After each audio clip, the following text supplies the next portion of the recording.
The most important thing is your mind. Make no mistake about that. Right now, the only thing that is holding you back, I promise you, and whatever excuse you're telling yourself, it's bull. The only thing that's holding you back is the way that you think about yourself and the world. That's it. Flat. You have not built the mechanisms in your mind that you need to free yourself from the matrix. And boys and girls, the matrix has you. Who knows David Foster Wallace? This is water. In the talk, what he makes clear is the fish is the last one to realize that it's in water. Think about it from a human perspective. We had to discover air. We had to discover gravity. They're so ubiquitous, you literally don't see them. You take them for granted as just being there. And that's how people take their belief system. Right now, you think you're capable of certain things and incapable of others, and that is your water. As you think, so shall you be. 7 little words that I think are perhaps the most important things that we can learn and master in our lives. This old proverb notion that I become what I think about all day long. And once you know that what you think about is what expands, you start getting real careful about what you think about. You don't allow your thoughts to be on anything that you don't want, or that you wouldn't want to have manifest or show up for you in your life. It's what goes on between this ear and this ear and in our hearts that determine our lives out there. There's no world out there except what's going on here. So the people that say, I can't afford it, I can't do this, I can't get to college, the rich are evil, I choose not to participate in that. And that's one thing people could change today. Correct. Right now is that dialogue in their head. Stop saying the word can't. I can't. Right. So how can? How can I? Especially as in, I can't afford it, how can I afford that? Right. Because that opens them up to looking at it as an investment to a greater future. Right. Well, the simple part that most people don't understand is that every thought we think and every word we speak is creating our future. It's as though our thoughts go out into the universe and are accepted and brought back to us as experience.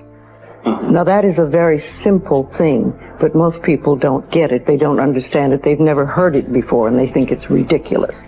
But if you can really accept the fact that every time you think a thought and every time you speak a word, you are literally painting your future, making your dinner, whatever you want to call it. You are creating, and you're creating your own life. And this is simple, but it's not easy to accept. But once you accept it, then you can start deliberately creating what you want in your life. And you begin to be aware of what you don't want in your life and how you are contributing to it. You've got to ask yourself, what's your why? What motivates you? What pushes you? What drives you? And if that thing is internal, if nobody has to call you, if nobody has to prod you, if nobody has to reward you, if nobody has to give you anything, if you are self-motivated and self-regulated, you can have it, you can be it, you can do it. The first thing you want to think about is switching from negativity to positivity. So many people get caught up in focusing on what they don't want to happen in their future, but they start living almost in constant fear of what could go wrong and what won't work out. And when we come from this place of, well, I don't know if I put myself out there, it's not going to work out, and then I'm going to get made fun of, and then I'm going to be embarrassed, and then I'm going to be stressed, and no one's going to love me. And then we go in this rabbit hole and this kind of cycle of fear and anxiety, and that is not how you attract good things in your life. You can't start from your way of being of negativity and fear and expect to attract beautiful things in your life. So we need to eliminate the negative self-talk, and an environment that's easy to get stuck in sometimes can be the negative self-talk. And there's so much negativity in the world, and if you don't actively work to shift your focus, to shift your thoughts in your mind, that negativity will consume you. You have a choice. Do you want to spend your life deciding what you want and what you don't want, and then chasing it outside? Or do you want to sit there and work inside to realize all I really want is the joy and the love, and if I stay open, I can have those. I don't need outside conditions to keep me open. So I make a very important point, because in spirituality it gets mixed up. Spirituality is not about renunciation. There's no renunciation. Renunciation says, I've decided what it is that will make me happy and I'm not going to do it. Well, that sounds rather absurd, right? Spirituality says, it was stupid of me to decide what will make me happy instead of being happy with life. Instead of being grateful and turned on by all of the amazing things that are happening in front of me and all the past experiences I got to have, why don't I just enjoy all that and then come into life filled with love, filled with joy, and give the whole of my being to the moments that are unfolding in front of me? That's what spirituality says. So it's not about renunciation. It's not about things are wrong and things are right. It's about understanding that you did this. You did this with your mind.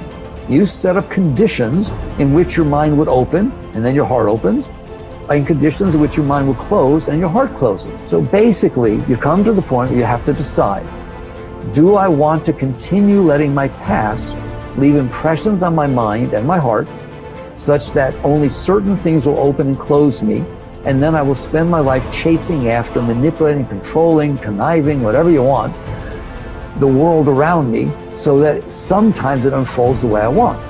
Or do you want to sit there and understand that you're the one who's making these decisions? It's your mind who's setting up the conditions. Why don't you just not do that?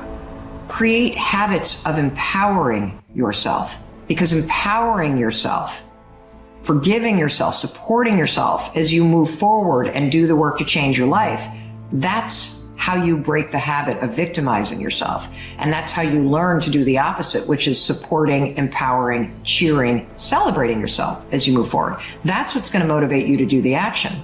And look, if Chris and I can go from having liens on this house 6 years ago to literally building an extraordinary business, changing our marriage to the point where we are building our dream house, a house that's so nice, I can't even believe we are going to live in this house because of the hard work that we've done. But I'll tell you, the singular habit that helped us do it is we stopped victimizing ourselves. We stopped labeling ourselves. We stopped beating the shit out of ourselves. And we broke that habit. We changed the narrative by learning how to empower ourselves. The starting point of taking full control over your conscious and your subconscious mind is for you to accept complete responsibility for everything that you think, say, and do. You are responsible for whatever happens to you, and especially you are responsible for your responses to the inevitable ups and downs of daily life. As Eleanor Roosevelt said, no one can make you feel inferior without your consent. I used to think that setting goals and making plans was the starting point of success in life. After a while, I changed my mind because I realized that something else actually comes first.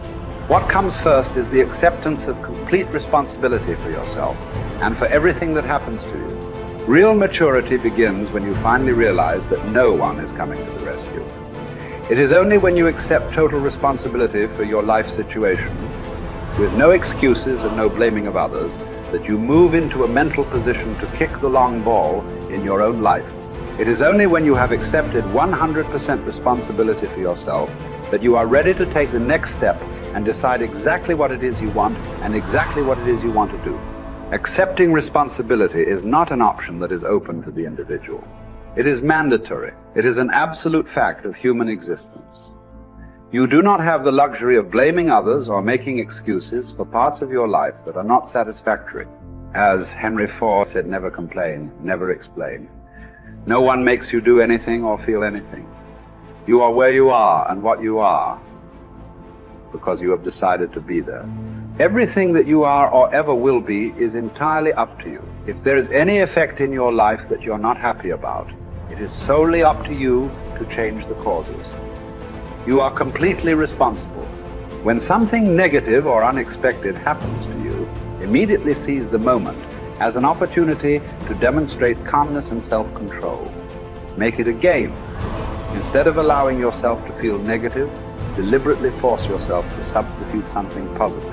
Here is an affirmation that has been very helpful to me. I repeat it over and over until it becomes automatic. In almost every situation, when something goes wrong, I immediately catch myself by saying, every situation is a positive situation if viewed as an opportunity for growth and self-mastery. Whatever it is, I take a deep breath, relax, smile, and say, every situation is a positive situation if viewed as an opportunity for growth and self-mastery. I then look within the situation for something that I can learn that will help me to grow and develop greater self-mastery. This is a simple mind game that enables me to stay relaxed and in control of my emotions. It will work for you as well. Just give it a try.